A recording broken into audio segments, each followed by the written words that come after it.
Haleluya, haleluya. Shalom Bapak Ibu Saudara. Mari hari ini kita merenungkan firman Tuhan. Saya mengajak kita melihat dalam Lukas 12 ayat 22 dan 23.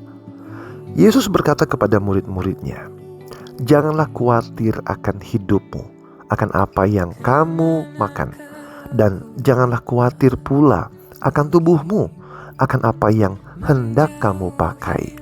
Sebab hidup itu lebih penting daripada makanan, dan tubuh itu lebih penting daripada pakaian." Saudara, salah satu pergumulan terbesar manusia adalah kecemasan dan kekhawatiran. Bahkan saudara, banyak orang mengalami kekhawatiran bukan sekedar sebagai perasaan sesaat, melainkan sebagai beban batin yang terus menekan. Jika kita bertanya, apa akar dari kekhawatiran itu?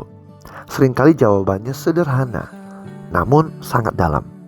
Manusia ingin mengendalikan hidupnya.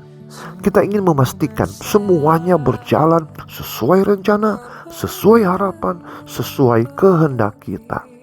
Ketika kenyataan tidak sejalan dengan apa yang kita bayangkan, hati mulai gelisah, lalu berkata, apakah rencana ini akan berhasil? Apakah masa depanku aman? Saudara, di satu sisi mengatur hidup secara bijaksana adalah hal yang baik. Kita perlu merencanakan, bekerja, dan bertanggung jawab.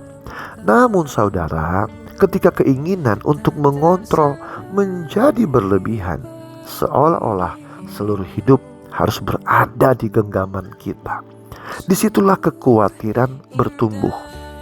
Lalu tentu pertanyaannya, apa solusinya? Tidak ada jalan lain selain belajar mempercayakan hidup kepada pribadi yang benar-benar layak untuk dipercaya. Kita bisa merasa lebih tenang ketika ada dokter yang menolong, bukan? Atau teman yang membantu. Tetapi pertolongan manusia selalu terbatas. Hidup jauh lebih kompleks daripada sekedar kesehatan dan keuangan. Dan tidak semua persoalan bisa diselesaikan oleh orang di sekitar kita.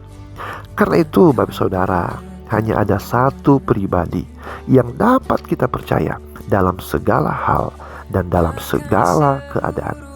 Tuhan yang berkuasa atas segala sesuatu, Yesus Kristus.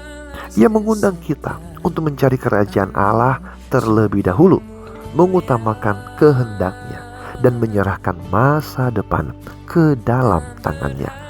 Kita tetap melakukan bagian kita dengan sebaik-baiknya.